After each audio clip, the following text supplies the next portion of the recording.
عرب کے شہری باشندوں کا دستور تھا کہ وہ اپنے بچوں کو شہری امراض سے دور رکھنے کے لیے دودھ پلانے والی بدوی عورتوں کے حوالے کر دیا کرتے تھے تاکہ ان کے جسم طاقتور اور اعصاب مضبوط ہوں اور وہ اپنے گہوارہ ہی سے خالص اور ٹھوس عربی زبان سیکھ لیں۔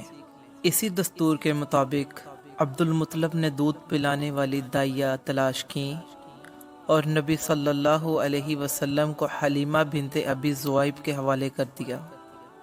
رضاعت کے دوران حضرت حلیمہ نے نبی صلی اللہ علیہ وسلم کی برکات کے ایسے ایسے مناظر دیکھے کہ سراپا حیرت رہ گئیں۔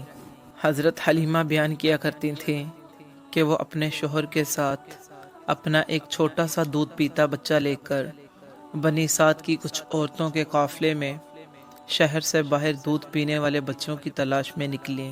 یہ قحط سالی کے دن تھے اور قحط نے کچھ باقی نہ چھوڑا تھا۔ میں اپنی ایک سفید گدی پر سوار تھی اور ہمارے پاس ایک اونٹنی بھی تھی، لیکن باخدا اس سے ایک قطرہ دودھ نہ نکلتا تھا۔ ادھر بھوک سے بچہ اس قدر بلکتا تھا کہ ہم رات بھر سو نہیں سکتے تھے۔ نہ میرے سینے میں بچے کے لیے کچھ تھا اور نہ اونٹنی اس کی خوراک دے سکتی تھی۔ بس ہم بارش اور خوشحالی کی آس لگائے بیٹھے تھے۔ میں اپنی گدی پر سوار ہو کر چلی تو وہ کمزوری اور دبلے پن کے سبب اتنی سست رفتار نکلی کہ پورا قافلہ تنگ آ گیا۔ خیر ہم کسی نہ کسی طرح دودھ پینے والے بچوں کی تلاش میں مکہ پہنچ گئے۔ پھر ہم میں سے کوئی عورت ایسی نہ تھی جس پر رسول اکرم صلی اللہ علیہ وسلم کو پیش نہ کیا گیا ہو، مگر جب ہمیں بتایا جاتا کہ آپ صلی اللہ علیہ وسلم یتیم ہیں تو آپ صلی اللہ علیہ وسلم کو لینے سے انکار کر دیتی، کیونکہ ہم بچے کے والد سے بہت سے انعامات کی امید رکھتی تھیں۔ ہم کہتی تھیں یہ یتیم ہے، بھلا اس کی بیوہ ماں اور اس کے دادا کیا دے سکتے ہیں؟ بس یہی وجہ سے ہم آپ کو لینا نہیں چاہتی تھی۔ ادھر جتنی عورتیں میرے ہمراہ تھیں سب کو کوئی نہ کوئی بچہ مل گیا، صرف مجھ کو نہ مل سکا۔ جب واپسی کی باری آئی تو میں نے اپنے شوہر سے کہا، خدا کی قسم مجھے اچھا نہیں لگتا کہ میری ساری سہیلیاں تو بچے لے کر جائیں اور تنہا میں کوئی بچہ لیے بغیر واپس جاؤں۔ میں جا کر اس یتیم بچے کو لے لیتی ہوں۔ شوہر نے کہا، کوئی حرج نہیں، ممکن ہے اللہ اس میں ہمارے لیے برکت دے۔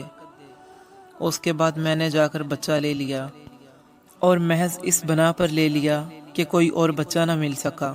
حضرت حلیمہ کہتی ہیں کہ جب میں بچے کو لے کر اپنے ڈیرے پر واپس آئی اور اسے اپنی آغوش میں لے رکھا تھا تو اس نے جس قدر چاہا پیٹ بھر کر دودھ پیا اور ساتھ میں اس کے بھائی نے پیٹ بھر کر دودھ پیا۔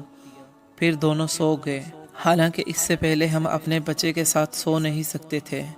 ادھر میرے شوہر اونٹنی دوہنے گئے تو دیکھا کہ اس کا تھن دودھ سے لبریز تھا۔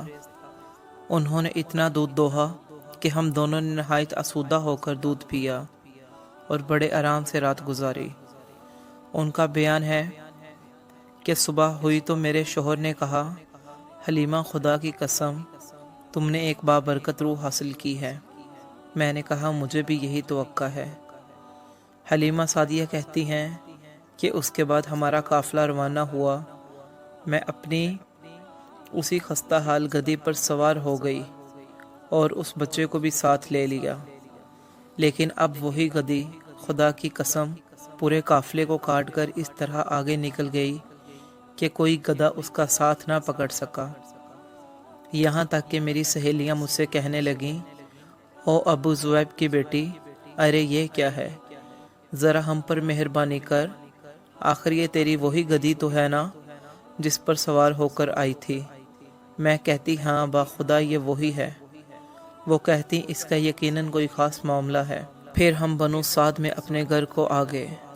مجھے معلوم نہیں کہ اللہ کی روئی زمین پر کوئی خطہ ایسا ہمارے علاقے سے زیادہ قحط زدہ تھا، لیکن ہماری واپسی کے بعد میری بکریاں چرنے جاتی تو آسودہ حال دودھ سے بھرپور واپس آتی۔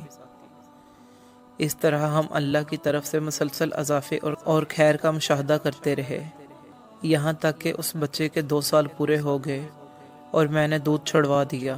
اس کے بعد ہم اس بچے کو اس کی والدہ کے پاس لے گئے لیکن ہم اس کی جو برکات دیکھتے آئے تھے، اس وجہ سے ہماری انتہائی خواہش تھی کہ وہ ہمارے ساتھ رہے۔